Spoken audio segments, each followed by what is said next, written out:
ஓம் சைராம், ஜெய் சைராம். என் அன்பின் பிரியமே, என்னுடைய கருணை பார்வை உன் மீது பட்டால் இதை ஒரு முறையாவது கேட்டுவிடு என் தங்கமே. உன் மனதில் நாள்தோறும் குவிகின்ற வினாக்களின் எண்ணிக்கை அதிகரித்து கொண்டே போகிறதா?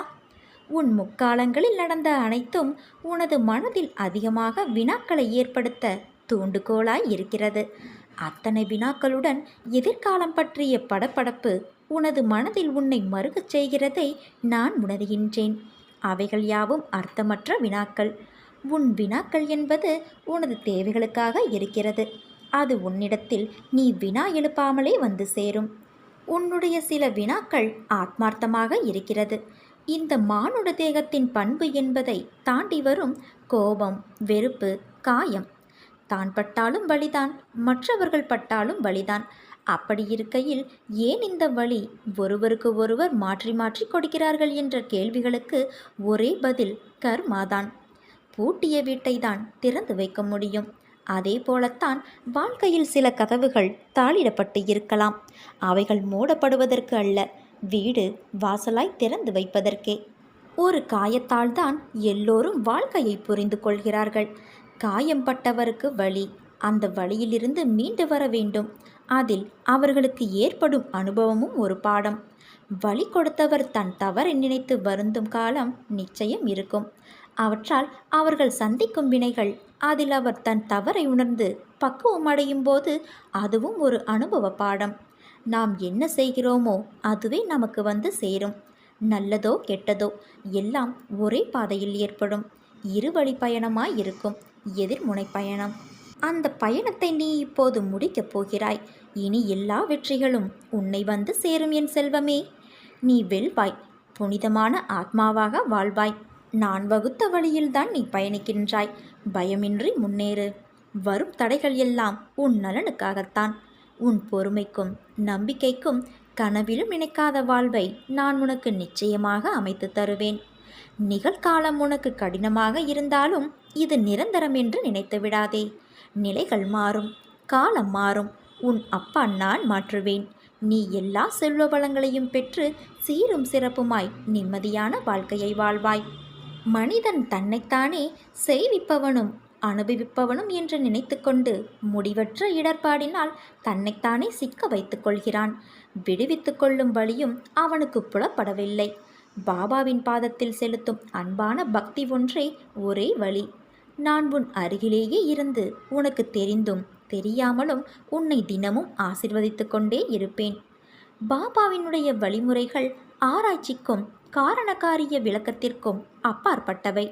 நேரம் வரும்போது பிரச்சனைகள் தீர்வு செய்யப்படும். ஆனால் அதுவரை நம்பிக்கையுடன் பொறுமையாக குரு சிஷ்ய உறவுக்கு மதிப்பு கொடுத்து பாபாவிடம் பொறுப்பை ஒப்படைத்து வாழ்ந்தால் மிகச்சிறந்த நன்மை கிடைக்கும் என்பதில் எந்தவித ஐயமும் இல்லை. என் தங்கமே, இன்று நீ என்னிடம் கூறிய உன் பிரச்சனை தீர்ந்துவிட்டது, முடிந்துவிட்டது. இனி நீ சந்தோஷமாக இருக்கப் போகின்றாய். ஒரு உண்மையான பக்தரின் கோரிக்கைகள் என்னால் எப்போதும் எந்த சூழ்நிலையிலும் நிராகரிக்கப்பட்டது இல்லை. அசையாத தளராத நம்பிக்கையும் பொறுமையும் கொண்டு எனது பதிலுக்காக நீ காத்திரு. உனக்கு துயரத்தை தருவது இப்போதைய உனது நிலை அல்ல, உன் தன்னம்பிக்கை குறைந்த தன்மை. அதாவது அவநம்பிக்கை என்பதை தெரிந்து கொள். உயிர் போனாலும் தானாக போகட்டும். இருக்கும் வரை தொடர்ந்து போராடு. கோழையாக அழுது புலம்பாதே. தலைவலியாக இருந்தால் என்ன, தலை போகும் காரியமாக இருந்தால் என்ன? இந்த வாழ்க்கையில் இந்த ஒரு தரம் மட்டுமே இந்த கடினமான பாதையை நீ கடந்து போகப் போகிறாய். நடுப்பகுதியை நீ ஏற்கனவே தாண்டிவிட்டாய். இன்னும் கொஞ்ச நேரம், கொஞ்ச தூரம்தான். சுமையை இறக்கி வைக்க இருக்கிறது.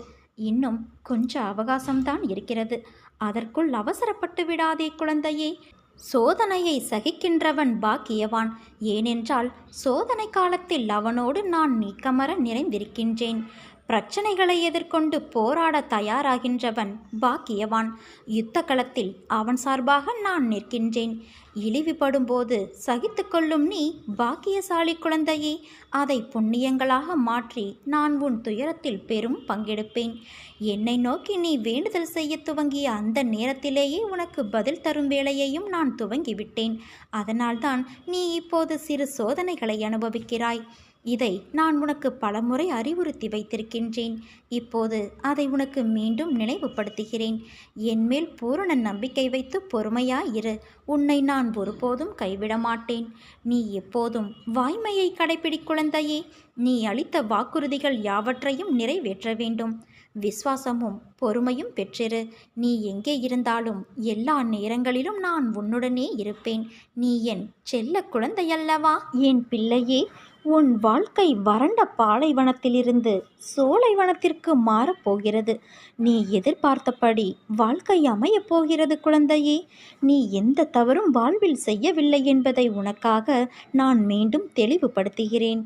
நீ சந்திக்கும் நபர்கள் கர்மவினையால் வருவார்கள்.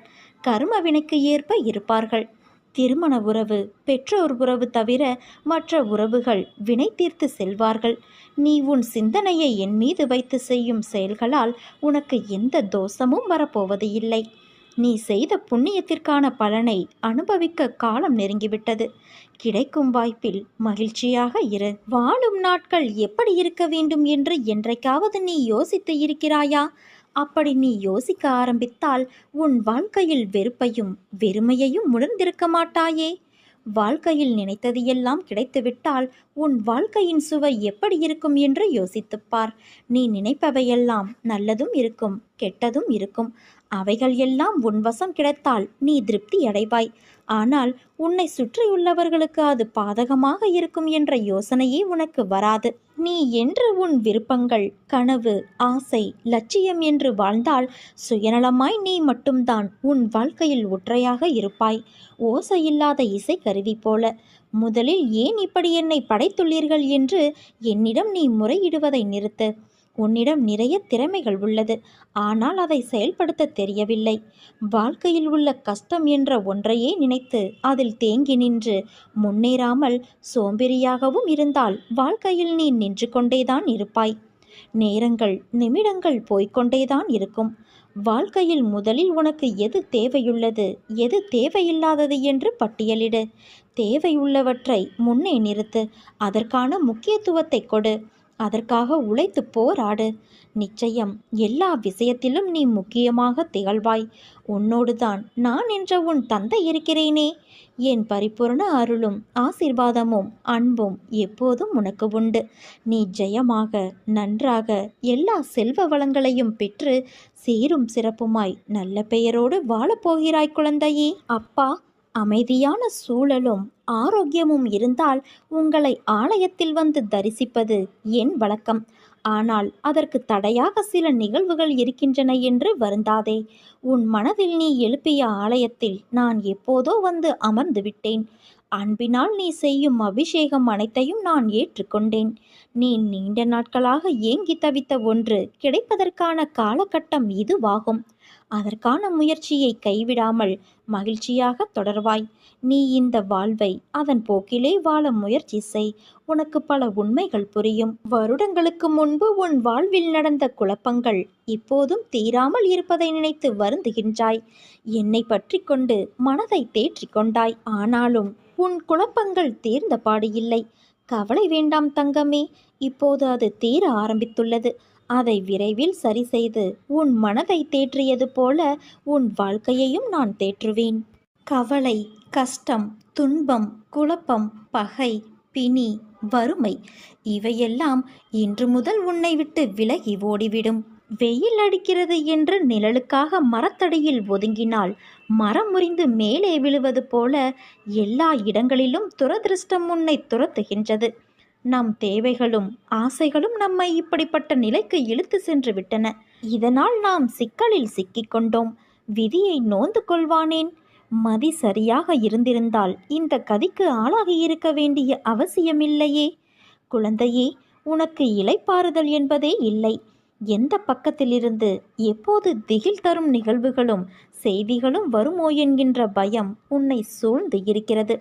உறவினர்களோ வாழ்வில் பொறுப்பற்றவர்களாக நடந்து கொண்டு இதோ உன் உள்ளத்தை காயப்படுத்தும் விதத்தில் நடந்து கொள்கிறார்கள். உன் கண்ணீரின் வலிமை அவர்களுக்கு இன்னும் தெரியவில்லை. இதோ நான் சீரழிந்து நிற்கும் உன் வாழ்க்கையை மாற்ற உன்னை தேடி வந்திருக்கின்றேன்.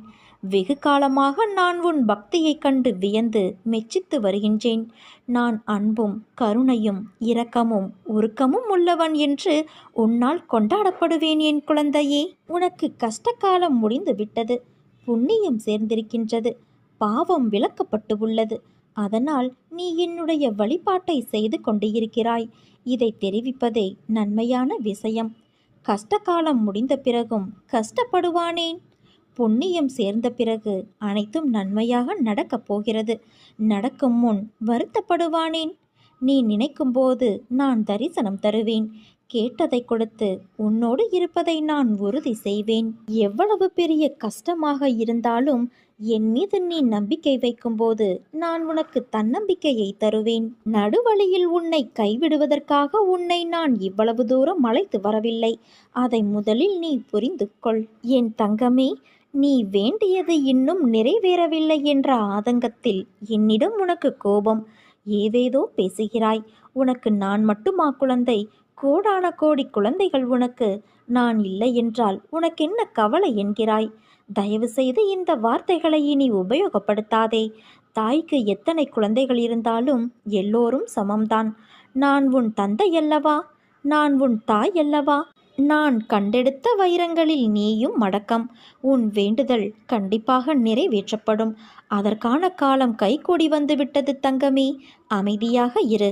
உன் அனைத்து காரியங்களையும் நானே முன்னின்று நடத்துவேன். இது என் சத்தியமான சத்திய வார்த்தை. நீ உன்னை யாருக்கும் இங்கு நிரூபிக்க தேவையில்லை. ஏனென்றால் இந்த உலகத்தில் யாரும் உண்மையானவர்கள் அல்ல.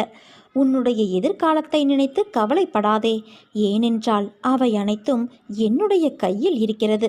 பிறகு உனக்கு வீணான கவலை எதற்கு?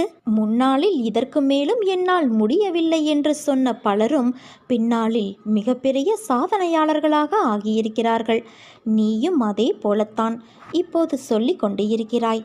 ஆனால் நீதான் பின்னாளில் சாதனை படைக்கப் போகிறாய் என்று நான் சொன்னாலும் நீ இப்போது அதை நம்ப மாட்டாய். ஆனால் அதுதான் உண்மை என் பிள்ளையே. நேர்மறை எண்ணமும் உன் மீது நீ வைக்கும் நம்பிக்கையும் ஒருபோதும் மாறாது. நிச்சயம் நீ சாதிப்பாய். உன் கவலைதான் என்ன சொல்? என் கண்களை நன்றாக உற்றுப்பார். மனம் விட்டு பேசு. நானும் உன்னோடு பேசுவதை நீ உணர்வாய். நீ பேசாவிட்டாலும் உன் கவலையை நான் அறிவேன். பிறகு ஏன் பேச சொல்கிறீர்கள் அப்பா என்கிறாயா? காரணமில்லாமல் என் நாவிலிருந்து வார்த்தைகள் உதிராது. உன் தந்தையிடம் மனவிட்டு பேசிய திருப்தியும் உன் தந்தை உன்னிடம் பேசிய சந்தோஷமும் உன்னில் நிறையும். பிறகு நடப்பது என் விருப்பப்படியே நடந்தாலும் என் மீது உனக்கு முழு நம்பிக்கை வரும். உன் எல்லா ஆசைகளையும் நான் நிறைவேற்றாவிட்டாலும் எல்லாம் அப்பாவுக்கு தெரியும். அவர் எதை செய்தாலும் என் நன்மைக்குத்தான் செய்வார் என்ற நம்பிக்கை மேலோங்கும். மெல்ல மெல்ல உன்னை அறியாமலேயே எனக்குள் நீ குடியேறுவாய். வாழ்க்கை உன்னை எப்படி சுழற்றினாலும் எல்லாவற்றையும் கடந்து போகும் துணிவு உனக்கு வரும். கடும் புயலிலும் உன் மனதில் ஒரு சாந்தி நிலவும். அந்த நிலையே உன்னில் முழுவதும் நான் குடியேறிய நிலை. எங்கும் எந்த இடத்திலும் எந்த நிலையிலும் உனக்குள் நான் இருப்பதை உணர்ந்து என்னிடம் எப்போதும் பேசிக்கொண்டு இருப்பாய். இதைவிட நான் உனக்கு என்ன கொடுக்க வேண்டும்? பணம் பொருள் எல்லாம் மலியக்கூடியவை. இந்த ஆன்மீக சந்தோஷம் மட்டுமே உனக்கு நிலையான சொர்க்கத்தை தரக்கூடியவை. ஒவ்வொருவரும் இங்கு வாழ்க்கையில் நடக்கும் பிரச்சனைகளை எதிர்கொண்டு போராடித்தான் வருகிறார்கள். எல்லோரும் கஷ்டங்களை அனுபவித்தே வாழ்வதும் இல்லை, சந்தோஷத்தை மட்டுமே அனுபவித்து வாழ்வதும் இல்லை. துன்பங்கள் எவ்வளவு வந்தாலும் அதை மனதிற்குள் எடுத்துச் செல்லாதே. சந்தோஷம் எவ்வளவு வந்தாலும் அதை தலைக்கு எடுத்துச் செல்லாதே. அது தலைக்கணத்தை கொடுத்து குனிய வைக்கும். உப்பும் சர்க்கரையும் பார்க்க ஒரே நிறம்தான், ஆனால் அதன் சுவை மாறுபடுகிறது.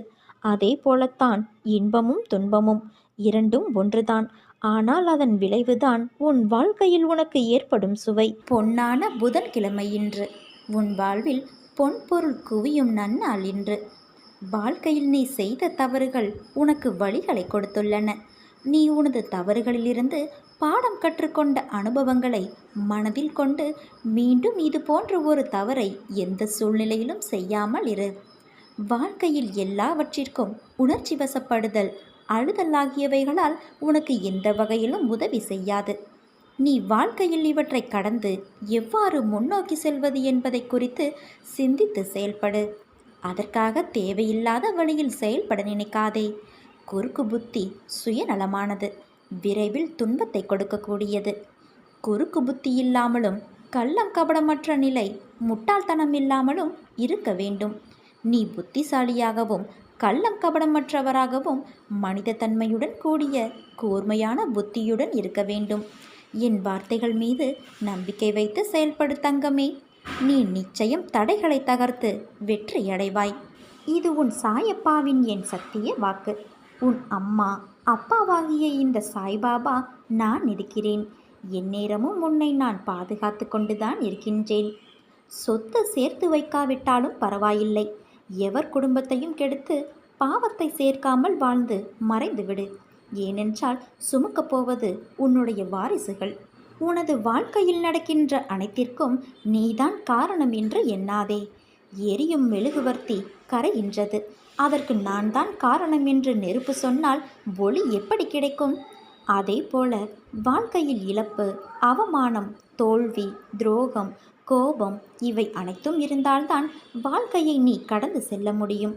அப்படிப்பட்ட வாழ்க்கையில் நீ இப்போது இருக்கின்றாய். தினமும் மெழுகுவர்த்தியாய் கரைகின்றாய். நிச்சயம் நீ வாழ்க்கை என்னும் வானத்தில் நட்சத்திரங்கள் போல ஜொலிப்பாய். உனது வாழ்க்கை ஜெயமாக இருக்கும். என் அருளும் ஆசையும் எப்போதும் உனக்கு உண்டு செல்வமே. உனது மனம் பாரம் என்று நீ நினைக்கும் நேரத்தில் நான் உன் சாய் தேவா இல்லை என்ற நினைப்பை ஏற்படுத்தி கொள்ளாதே. உங்கள் கண்களுக்கு நான் ஒற்றை ரூபத்தில் தெரிந்தாலும் என் உயிரில் பாதிதான் என் பிள்ளைகள். உங்கள் அனைவரின் இதயத்தில் ஆத்மாவாக உள்ளேன். சில நேரம் இது ஏன், இதை மாற்ற வேண்டும் என்ற எண்ணத்தை உனக்குள் உணர வைப்பேன். ஆனால் அது உன் ஆழ் மனதிலிருந்து வரும் வரை அதை உனக்கு உணர்த்தி கொண்டே இருப்பேன். நீ உணர்ந்த பிறகு உனது வாழ்க்கையில் செயல்பாட்டாய் நிறுத்துவேன். உனக்கு ஒன்று தர வேண்டும் என்று நான் விரும்பினால் அதற்காக நானே உன்னை தயார் செய்து நீ அறியாத வண்ணமாய் இருப்பாய். உன் அப்பா நான் உனக்கு செய்த விஷயங்கள் அற்புதமாய் உணருவாய். அதை உணரப் போகின்றாய். புரியவில்லையா? அற்புதம் நிகழப்போகிறது உன் வாழ்க்கையில். இது சத்திய தேவனின் சத்திய வாக்கு. மனம் உடைந்து போய் கண்ணீர் விட்டு வாழ்க்கை இவ்வளவுதான் என்ற முடிவுக்கு வந்துவிடாதே. திடீர் திருப்பம் வந்து நீ ஆனந்தமாக வாழப்போகிறாய். இதோ அதை உனக்காக தரப்போகிறேன். சற்றே பொறுமைக்கொள் என் தங்கமே.